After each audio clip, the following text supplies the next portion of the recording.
বিভিন্ন উপজেলা, থানা, ওয়ার্ড পর্যায় থেকে সমবেত সংগঠনের বিভিন্ন স্তরের নেতাকর্মী ও তৌহিদি জনতা, গাজীপুর জেলাবাসী, সর্বপ্রথম আমি আপনাদের শুকরিয়া জ্ঞাপন করছি যে আপনারা দীর্ঘ সময় ধরে প্রতিকূল আবহাওয়া উপেক্ষা করে আজকের আমাদের এই গণসমাবেশকে একটি গণসমুদ্রে পরিণত করে দীর্ঘ সময় অপেক্ষমান রয়েছেন। আল্লাহ রাব্বুল আলামিন আপনাদের সকলকে উত্তম বিনিময় দান করুন। আমি সর্বপ্রথম মহান রব্বুল আলামিনের শুকরিয়া আদায় করি যে রব্বুল আলামিন বাংলাদেশের মানুষের বুকের উপর থেকে জগদ্দল পাথরের মতো চেপে বসা ইতিহাসের জঘন্যতম স্বৈরাচারী শাসক শেখ হাসিনাকে উৎখাত করে দিয়ে এদেশের মানুষকে মুক্ত বাতাসে, মুক্ত আকাশে নিঃশ্বাস গ্রহণ করার সুযোগ করে দিয়েছেন।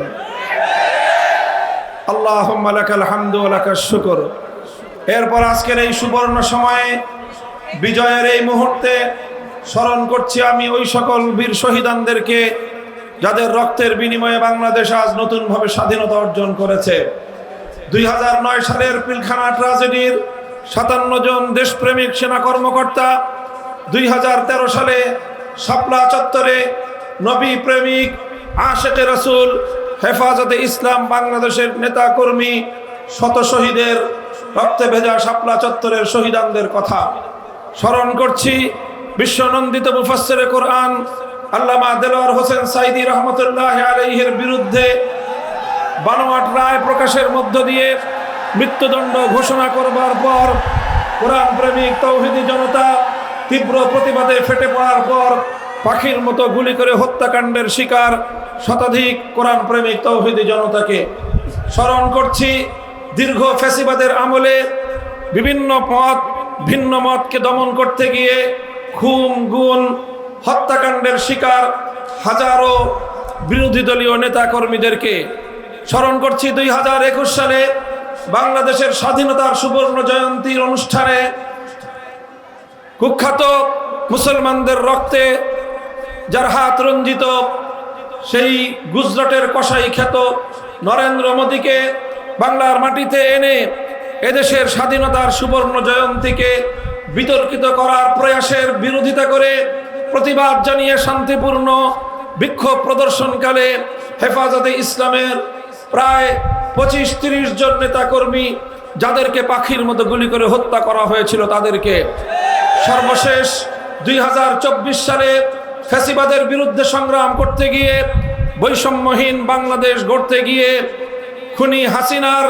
লেলিয়ে দেওয়া সন্ত্রাসী যুবলীগ, ছাত্রলীগ, হাতুড়ি লীগ, হেলমেট লীগ এবং প্রশাসনের মধ্যে ঘাপটি মেরে থাকা শেখ হাসিনার দলীয় সাঙ্গপাঙ্গদের হেলিকপ্টার সহ, স্নাইপার সহ নানা মারণঘাতী মারণাস্ত্রের সাহায্যে, বিভিন্ন অস্ত্রের সাহায্যে গুলি করে ঠান্ডা মাথায় খুনের শিকার 1.5 সহস্র বাংলার দামাল কামাল ছাত্র জনতা সহ সকল বীর শহীদানদেরকে, সংগ্রামী সাথী ও বন্ধুগণ, যারা রক্ত দিয়েছিল একটি ফ্যাসিবাদ মুক্ত বাংলাদেশ দেখার জন্য, যারা জীবন দিয়েছে ফ্যাসিবাদের পতনের জন্য, যারা জীবন দিয়েছে বৈষম্যহীন একটি বাংলাদেশ গড়বার জন্য, যারা জীবন দিয়েছে, অনেকেই যারা জীবন দিয়েছে আল্লাহর জমিনে আল্লাহর নবীর ইজ্জতের হেফাজতের জন্য, আল্লাহর জমিনে আল্লাহর কোরআনের কথাকে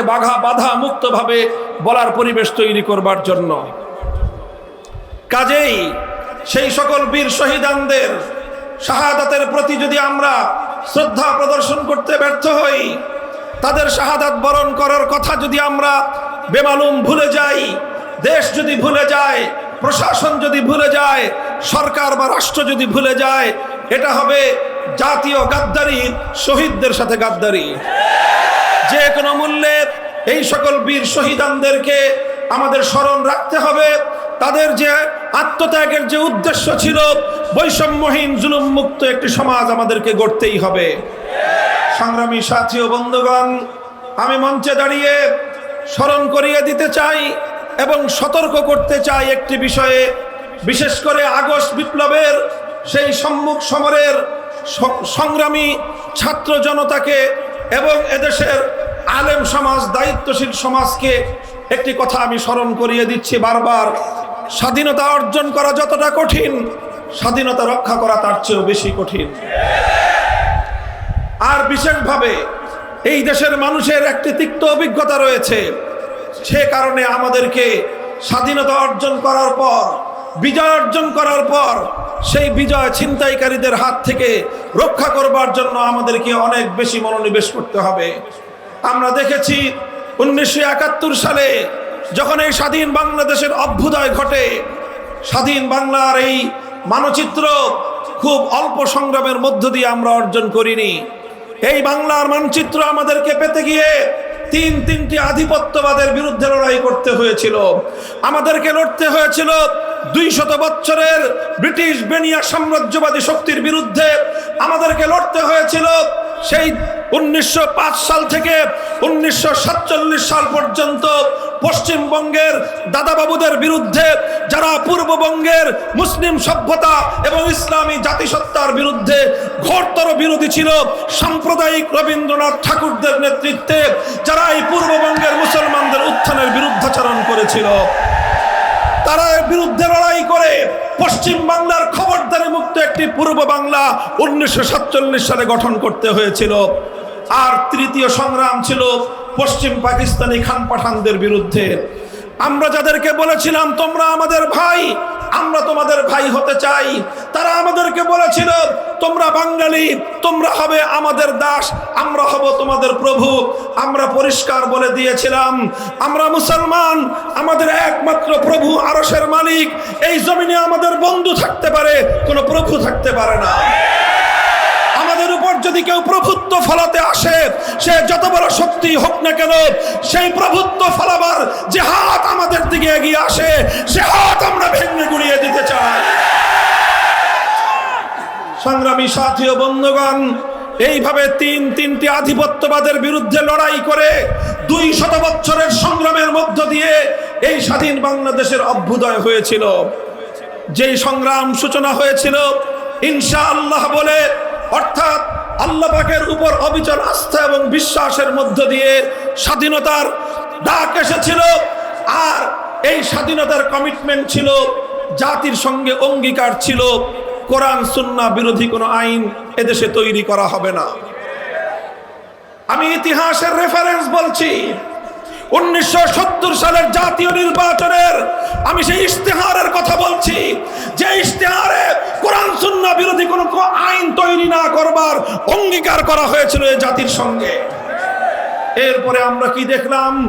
এরপরে দেখলাম আমরা মিথ্যাচারের ইতিহাস, এরপরে আমরা দেখলাম আমাদের বিজয়কে ছিনতাই করবার ইতিহাস, এরপরে আমরা দেখলাম হাজারো শহীদের রক্তের সঙ্গে বেঈমানি করবার ইতিহাস, এরপরে আমরা দেখলাম স্বাধীন বাংলা গড়বার জন্য 200 বছরের আধিপত্যবাদ বিরোধী সংগ্রামে হাজারো লাখো রক্তদানকারী, আত্মদানকারী সকল শহীদদের রক্তের সঙ্গে গাদ্দারির ইতিহাস।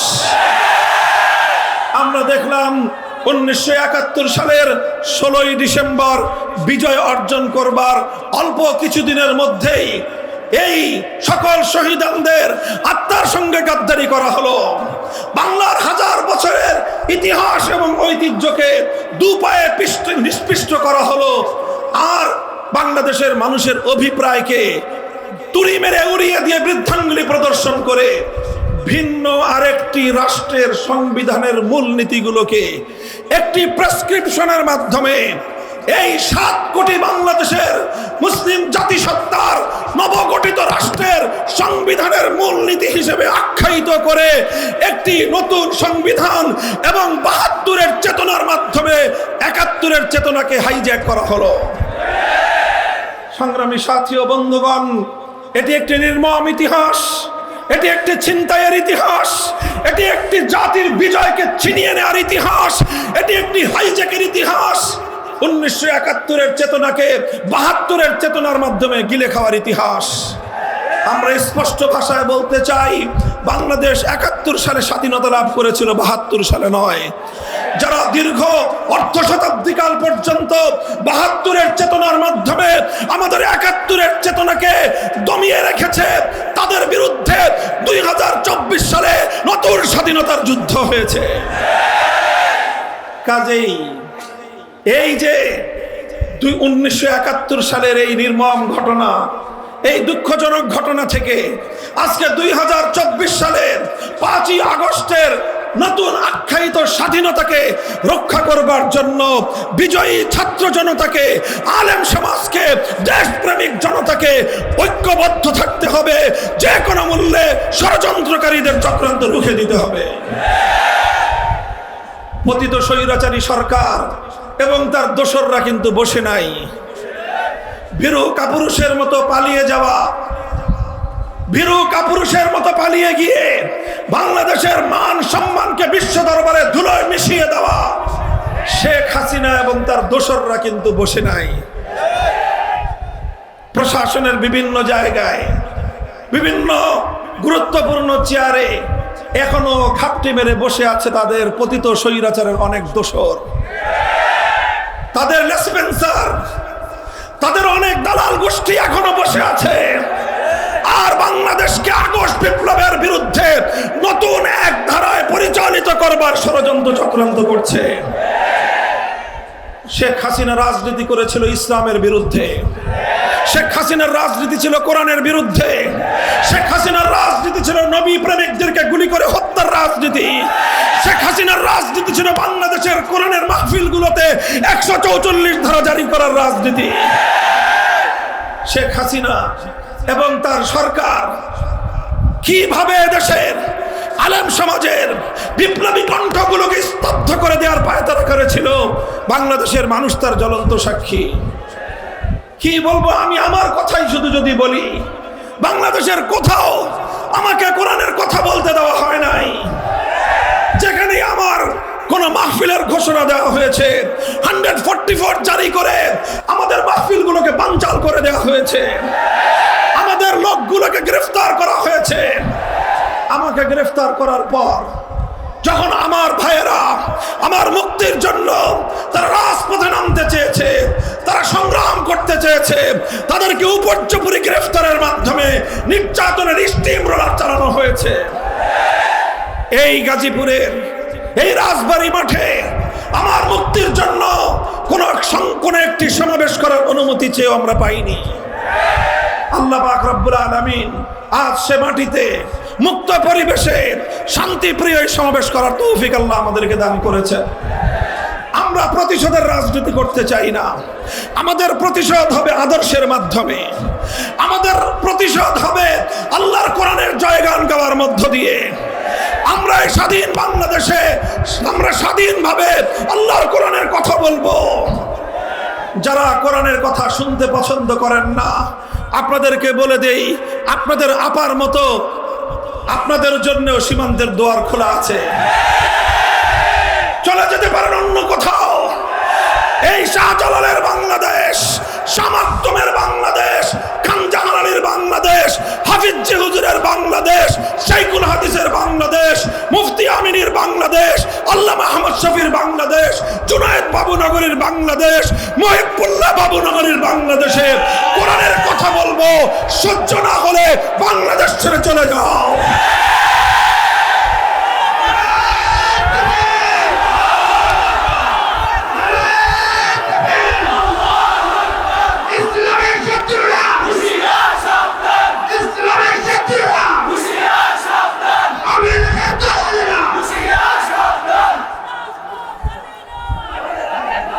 ইতিহাসের এক নির্লজ্জ লজ্জাজনক এক অধ্যায় রচনা করে বিদায়ী প্রধানমন্ত্রী, পতিত স্বৈরাচারী ফ্যাসিবাদের কলঙ্কিনী শেখ হাসিনা পালিয়ে গেছেন। আমার দুঃখ এবং আফসোস হয় ওই সকল আওয়ামী লীগের নেতাকর্মীদের জন্য যারা দীর্ঘদিন ধরে রাজনীতি করেছেন। তাদের মধ্যে কিছু ভালো মানুষ আছেন যারা শান্তিপ্রিয়ভাবে ভিন্ন মতের প্রতি শ্রদ্ধা প্রদর্শন করে রাজনীতি করতে চান। তাদের জন্য আমার এ কারণে আফসোস হয়, তারা ভবিষ্যতে কোন মুখে আওয়ামী লীগের নাম বলবে আর কোন মুখে শেখ হাসিনার নাম বলবে। কারণ আফসোসটা এজন্য হয় যে তাদের নেত্রী আজ তাদের সামনে যে দৃষ্টান্ত উপস্থাপন করলেন, বাংলাদেশে আমরা দেখেছি প্রতিরোধের মুখে, বিরোধী পক্ষের আন্দোলন সংগ্রাম এবং অভ্যুত্থানের মুখে অনেক সরকারের পতন ঘটেছে। 1990 সালের গণ অভ্যুত্থানের মধ্য দিয়ে জেনারেল হোসেন মোহাম্মদ এরশাদের সরকারের পতন ঘটেছিল। এরশাদ কি করেছিলেন? তিনি পদত্যাগ করে তিনি আত্মসমর্পণ করেছিলেন, কারারুদ্ধ হয়েছিলেন, বছরের পর বছর জেল খেটেছেন, কিন্তু দেশের জনগণকে ছেড়ে দলের নেতা কর্মীদেরকে অরক্ষিত অবস্থায় রেখে দেশ ছেড়ে পালিয়ে যাননি। বেগম খালেদা জিয়া তিনিও বিরোধী পক্ষের অমত এবং আন্দোলনের মুখে গদি ছাড়তে বাধ্য হয়েছেন, তিনি পদত্যাগ করেছেন এবং তিনি সরকারের মাধ্যমে নানাভাবে নিগৃহণের শিকার হয়ে অশীতিপর বয়সে জীবন এবং মৃত্যুর সন্ধিক্ষণে দাঁড়িয়ে বছরের পর বছর জেল খেটেছেন, কারারুদ্ধ থেকেছেন, কিন্তু দেশের জনগণকে ছেড়ে, দেশের মাটি ছেড়ে, তার দলের নেতা কর্মীদেরকে তোপের মুখে ফেলে দেশ ছেড়ে পালিয়ে যান নাই। আওয়ামী লীগের বিবেকবান লোকদেরকে আমি জিজ্ঞাসা করব, আপনাদের নেত্রী কাজটা করলো কি?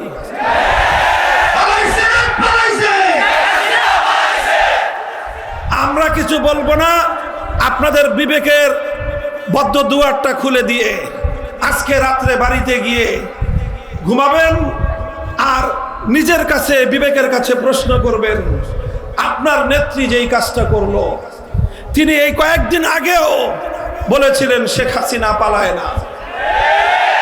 আপনারা ওনার সুরে সুর মিলাই বলেছিলেন শেখ হাসিনা পালায় না। আমি এখন আপনাদের কাছে প্রশ্ন করতে চাই, শেখ হাসিনা পালিয়েছে না পালায় নাই? শেখ হাসিনা পালিয়েছে, সারা পৃথিবী দেখেছে তিনি পালিয়েছেন।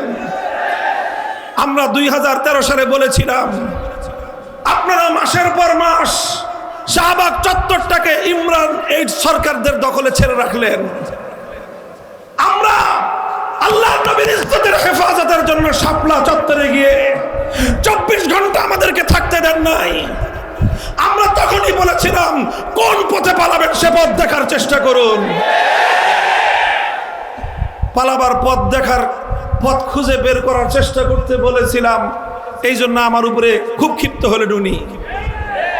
আমি বলেছিলাম আপনার বাবা মারা গেছেন, উনি একজন আমাদের ধারণা মতে মুসলমান, কাজে একজন মরহুম মুসলিমের এভাবে মূর্তি বানায় তাকে পরজগতে আযাবের সম্মুখীন করবেন না, এটা আপনার বাবার পক্ষে তার জন্য কল্যাণকামিতা হবে না, এটা হবে সন্তান হিসেবে বাবার সর্বনাশ ঘটনার নামান্তর।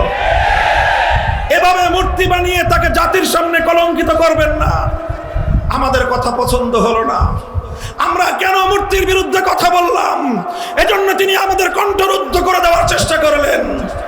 ভাস্কর্যের বিরুদ্ধে কথা বলবার অপরাধে জাতীয় সংসদে দাঁড়িয়ে আমাদের ট্যাক্সের পয়সা দিয়ে নির্মিত সংসদে তিনি আমাদের বিরুদ্ধে কথা বললেন। তিনি জাতির কাছ থেকে আমাকে বিচ্ছিন্ন করার পায়তারা চালালেন। আমাদের কোনো পরামর্শই তো শুনলেন না। এরপরে 5ই আগস্ট দেশের মানুষ কি দেখলো? আপনি বাংলাদেশের জাতীয় রাজস্বের শত শত কোটি টাকা খরচ করে ব্যয় করে আপনার বাবার যেই সকল মূর্তিগুলো নির্মাণ করেছিলেন, আজকের স্বাধীন বাংলাদেশে দাঁড়িয়ে আমি আপনাকেই প্রশ্ন করতে চাই, আপনার বাবার নির্মিত সেই মূর্তিগুলোর কি পরিণাম হয়েছে? এর জন্য আপনার বাবাকে এভাবে কলঙ্কিত করবার জন্য একমাত্র আপনি দায়ী। যারা বঙ্গবন্ধুকে সম্মান করেন, শ্রদ্ধা করেন, অন্তত আপনারা কোনোদিন শেখ হাসিনার নাম মুখে উচ্চারণ করতে পারেন না। সংগ্রামী সাথী ও বন্ধুগণ, কথাগুলো শুধু আমি বিদায়ী এবং পতিত একজন স্বৈরাচারী সরকারের সমালোচনা হিসেবেই বলছি না, আমি বলছি আগামী দিনে যারা ক্ষমতার মসনদে এসেছেন, আসবেন, আসতে চান, আপনারা এখান থেকে শিক্ষা গ্রহণ করুন। ফাতাবিরু ইয়া উলিল আবসার, আমরা আমাদের কথা পরিষ্কার। আমি সেদিনও বলেছিলাম, আজও বলছি, একটি মুসলিম দেশ, যে দেশ মুসলিম জাতিসত্তার উন্মেষ ঘটাবার জন্য, বাঙালি মুসলিম জাতির উত্থান ঘটাবার জন্য 200 বছর আমাদের পূর্বপুরুষরা লড়াই করেছিল। লড়াই করেছিল হাজী শরীয়তুল্লাহ, লড়াই করেছিল মীর নেসার আলী ওরফে তিতু মীর, লড়াই করেছিল ফকির মজনু শাহ, আর লড়াই করেছিল দীর্ঘ একটা সময় পর্যন্ত এদেশের আলেম সমাজ। এত সংগ্রাম, এত লড়াইয়ের মধ্য দিয়ে যে মুসলিম জাতিসত্তার উন্মেষ ঘটেছিল, সেখানে আপনারা হিন্দুত্ববাদ আর হিন্দুয়ানি মূর্তির কালচার বাস্তবায়ন করার পায়তারা চালিয়েছিলেন। এদেশের মানুষ সেটাকে ভালোভাবে নেয় নাই। আগামী দিনেও কেউ যদি চেষ্টা করেন, আমি আপনাদেরকে পরামর্শ দিব, 5ই আগস্টের শেখ মুজিবুর রহমান সাহেবের মূর্তিগুলো দেখে আগামী দিনে সকল রাষ্ট্রনায়করা শিক্ষা গ্রহণ করবে।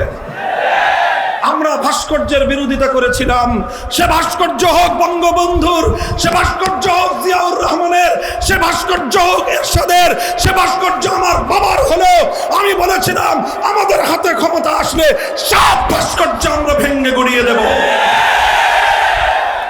আজও আমাদের সেই কথা। আমাদের কথা হিন্দু ধর্মাবলম্বীদের উপাসনালয়ে রক্ষিত কোনো মূর্তি নিয়ে আমাদের কোনো কথা নাই।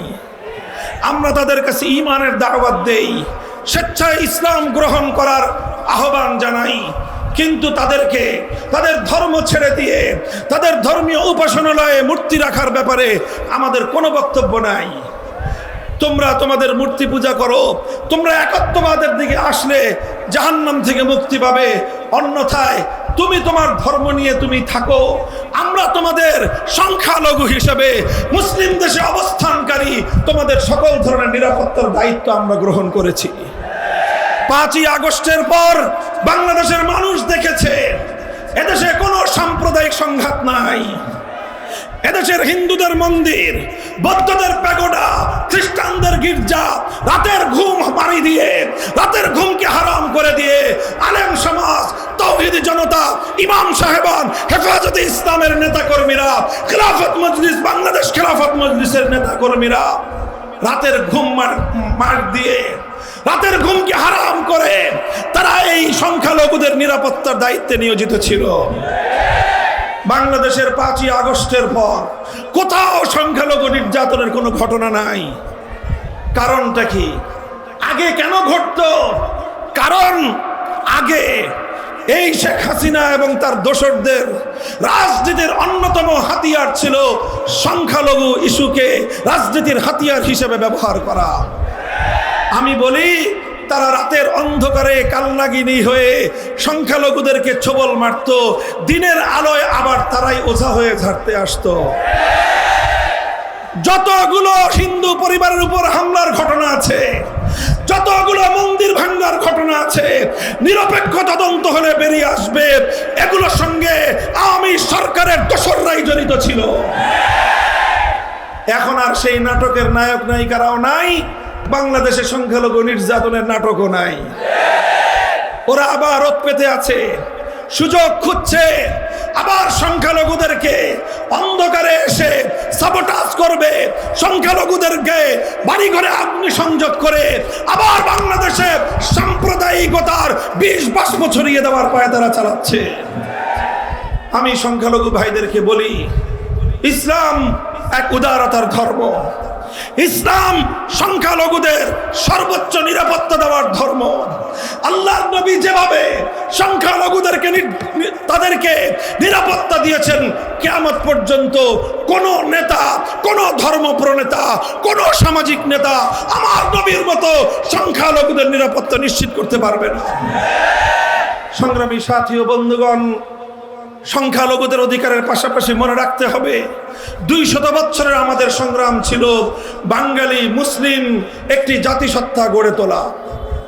কাজেই 90% মুসলমানের, 90% মুসলিম জাতির যদি তাদের সেন্টিমেন্টের প্রতি, তাদের ধর্মীয় আবেগ অনুভূতির প্রতি শ্রদ্ধা প্রদর্শন না করা হয়, কোনোদিনও বাংলাদেশ এগিয়ে যেতে পারবে না।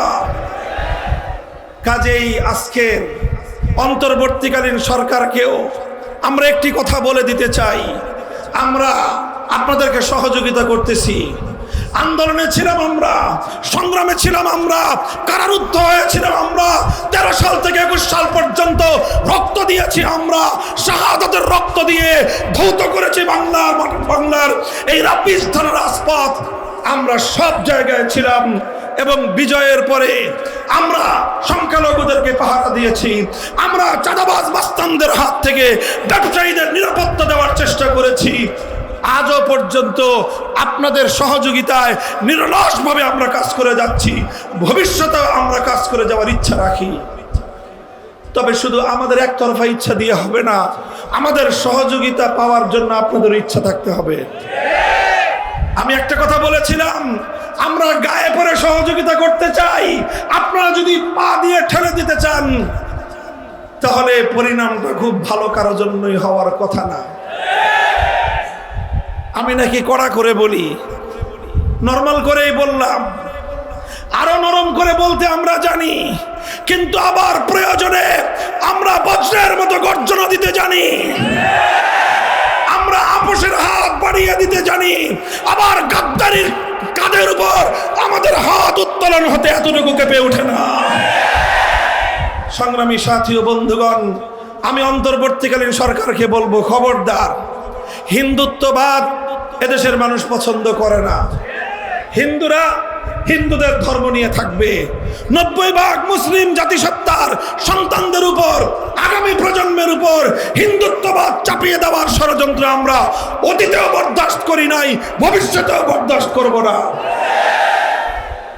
হিন্দুত্ববাদের জায়গায় যদি আবার নতুন করে নাস্তিক্যবাদ ছড়িয়ে দিতে চান, স্কুলে আমাদের কোমলমতি সোনামণিদেরকে যদি আপনারা নাস্তিক্যবাদে দীক্ষিত করতে চান, মনে রাখবেন আমরা যেভাবে হিন্দুত্ববাদের মোকাবেলা করেছি, নাস্তিক্যবাদের মোকাবেলা এর চেয়ে আরো কঠোরভাবেই করব আমরা।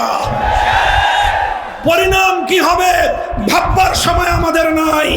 ইসলামের প্রশ্নে, দেশ এবং মানবতার প্রশ্নে মাথায় কাফনের কাপড় বেঁধেই আমরা রাস্তায় নামি। বহুবার এই ইতিহাস আমরা রচনা করেছি। আমরা জানি ইসলাম জিন্দা হতা হ্যায় হর কারবালা কে বাদ। যখন আমার সন্তানের রক্ত ঝরবে, যখন আমার রক্ত ঝরবে, সেই ইমানদার শহীদের রক্তের উপরেই ইসলাম নামক বৃক্ষটি গড়ে উঠবে। আমরা বলতে চাই, নাস্তিক্যবাদ। শিক্ষা কমিশন আপনারা ভেঙে দিয়েছেন, জাতীয় গণমাধ্যমে সংবাদ ছেপেছে, এতটুকুকে আমরা স্বাগত জানাই। কিন্তু মনে রাখবেন, এখানে আমার বক্তব্য, আমাদের কথা শেষ নয়। আমরা শিক্ষা কমিশনের শেষ পরিণাম পর্যন্ত গভীর পর্যবেক্ষণ করব। চিহ্নিত কোন ইসলাম বিদ্বেষীকে বাংলাদেশের শিক্ষা কমিশনে বরদাস্ত করব না। আমরা নিরপেক্ষ সাধারণ মানুষ যারা আছেন তাদেরকে দিয়ে শিক্ষা কমিশন গঠন করুন। আমরা বলি না আমাদের আলেম ওলামাদেরকে দিয়ে শিক্ষা কমিশন করে ফেলুন। আমরা শুধু এতটুকু আবদার করি, 90% মুসলমানদের দেশের শিক্ষা কমিশনে শিক্ষা এবং পাঠ্যসূচি নির্ধারণের ক্ষেত্রে আলেম সমাজের কন্ট্রিবিউশন থাকা দরকার। একজন অন্তত আলেম প্রতিনিধি রাখুন, ইসলামী শিক্ষাবিদ রাখুন, এরপরে অন্যান্য বিভাগ থেকে রাখুন, যাতে এমন কোনো পাঠ্যসূচি আমার সোনামণিদের জন্য প্রণীত না হয় যেটা আমার সন্তানের ঈমানকে হরণ করতে পারে। মনে রাখবেন, আগামী প্রজন্মের ঈমানকে রক্ষা করবার জন্য আমরা যুদ্ধ করতে প্রস্তুত থাকি। আরেকটা কথা, এটাই আমার সর্বশেষ পয়েন্ট। আন্তর্জাতিক মানবতা বিরোধী যে আন্তর্জাতিক মানবতা বিরোধী দমন, মানবাধিকার বিরোধী দমন যে আইন, সেই দমন আইনের সংস্কারের মাধ্যমে নতুন কিছু ধারা অন্তর্ভুক্ত করার প্রস্তাবনা এসেছে। তার মধ্যে 3টি ইস্যু খুব স্পর্শকাতর। 1 নম্বর, ট্রান্সজেন্ডারের নামে সমকামিতাকে বাংলাদেশে বৈধতা দেওয়ার পায়তারা চলছে। 2 নম্বর, ম্যারিটারিয়াল রেপ, বৈবাহিক ধর্ষণের আখ্যা দিয়ে স্ত্রীর উপর আল্লাহ প্রদত্ত স্বামীর অধিকার খর্ব করবার পায়তারা চলছে। 3 নম্বর, জোরপূর্বক গর্ভধারণ ইত্যাদি শিরোনামে আল্লাহ প্রদত্ত প্রতিটি দম্পতির স্বাভাবিক নরমাল সম্পর্ককে বিঘ্নিত করে প্রতিটি দম্পতির মধ্যে ঘরে ঘরে অশান্তির আগুন জ্বালিয়ে দেবার পায় তারা বলছেন। মনে রাখবেন, আল্লাহ প্রদত্ত প্রতিটি দম্পতির যেই অধিকার, সেই অধিকারে যদি হাত দেওয়ার চেষ্টা করেন, আমরা আমাদের পরিণামের কথা চিন্তা করার সুযোগ পাবো না। সে হাত আমরা ভেঙে গুড়িয়ে দিতে উদ্যত হব। 3 নম্বর ইস্যু হলো, ভারতে একের পর এক ঘটনা ঘটছে। আমার নবীর ইজ্জতের বিরুদ্ধে কটূক্তি করা হচ্ছে। নূপুর শর্মা থেকে আজকে রামগিরি মহারাজ পর্যন্ত একটার পর একটা আমার নবীর ইজ্জত নিয়ে আপনারা চিনিমিনি খেলছেন। সেদিন দেখলেন মুম্বাইয়ের মুসলমানেরা, ভারতের মুসলমানরা কিভাবে গর্জে উঠেছে। যদি আপনারা এভাবেই আমার নবীকে আঘাত করতে থাকেন, আপনার দেশের অখণ্ডতা রক্ষা করতে পারবেন না। বাংলাদেশের রাষ্ট্রকে বলবো, ভারতীয় রাষ্ট্রদূতকে তলব করে হুঁশিয়ার করে দেন। মনে রাখবেন, ওরা আমার নবীকে গালি দিবে আর আপনারা ইলিশ মাছ রপ্তানি করে পীড়িত করবেন। বাংলাদেশের মানুষ সেই প্রেম দেখতে বরদাস্ত করবে না। কথা বলেন ঠিক না বেঠিক? বলবেন রপ্তানি না করলে আমাদের বৈদেশিক মুদ্রা আসবে না। শুনে রাখেন, নবীর ইজ্জতের বিনিময়ে কোন রেমিটেন্স, কোন বৈদেশিক মুদ্রা আমরা খেতে চাই না। যদি বলেন যে না খেয়ে থাকতে হবে, আল্লাহর পয়গম্বরের উম্মতেরা বলবে প্রয়োজনে পেটে পাথর বাঁধবো, এরপরে নবীর দুশমনের সঙ্গে কোনো আপোষ নাই। আগামী সোমবার দিন 30শে সেপ্টেম্বর, বলেন আগামী সোমবার 30শে সেপ্টেম্বর বিকাল 3টায় ঐতিহাসিক বাইতুল মোকাররম উত্তর গেটে হেফাজতে ইসলামের পক্ষ থেকে নবীর ইজ্জতের বিরুদ্ধে কটূক্তি করার প্রতিবাদে বিক্ষোভ সমাবেশ মিছিল হবে। যাবেন তো ইনশাআল্লাহ? আমরা দেখিয়ে দিতে চাই আমরা শান্তিপূর্ণ প্রতিবাদ জানাতে জানি। আমরা দেখিয়ে দিয়েছি আমাদের নবীর ইজ্জতের হেফাজতের জন্য শাপলা চত্বরের পিচ ঢালা রাস্তাকে বুকের রক্ত দিয়ে রঞ্জিত করতে আমরা জানি। আল্লাহ পাক তৌফিক দান করুন। আখেরি পয়গাম, আল্লাহর জমিনে যদি আপনারা বৈষম্যহীন পূর্ণাঙ্গ ইনসাফপূর্ণ সমাজ কায়েম করতে চান, মানব রচিত তন্ত্র মন্ত্র দিয়ে সম্ভব নয়। এজন্য আল্লাহ প্রদত্ত এক রাজনৈতিক বন্দোবস্তের প্রয়োজন, আর সেই রাজনৈতিক ব্যবস্থার নাম হলো খেলাফতের রাজনীতি। আমরা সেই খেলাফত বাস্তবায়ন করার জন্য একটি শপথে বলিয়ান হতে চাই। আপনারা আমাদের সঙ্গে আল্লাহর জমিনে আল্লাহর খেলাফত কায়েমের সংগ্রামে কারা কারা যোগদান করবেন? আল্লাহ পাক আপনাদেরকে কবুল করুন। বাংলাদেশ খেলাফত মজলিস, যুব মজলিস, ছাত্র মজলিস সহ আমাদের সংগঠনগুলোতে আপনারা শামিল হন। ইনশাআল্লাহ দেখা হবে রাজপথে, কথা হবে স্লোগানে স্লোগানে। খোদার আকাশ, খোদার জমিন, করব কায়েম খোদার দিন। ধর্ম বর্ণ ভিন্ন মত, সবার জন্য খেলাফত। সেই খেলাফতের আহ্বান জানিয়ে বক্তব্য শেষ করলাম। ওয়া আখিরু দাওয়ানা আলহামদুলিল্লাহি রাব্বিল আলামিন। বাংলাদেশ জিন্দাবাদ, বাংলাদেশ খেলাফত মজলিস জিন্দাবাদ। নাসরুম মিনাল্লাহি ওয়া ফাতহুন করিব। সুবহানাল্লাহি ওয়া বিহামদিহি, সুবহানাকা আল্লাহুম্মা বিহামদিকা, আশহাদু আল্লা ইলাহা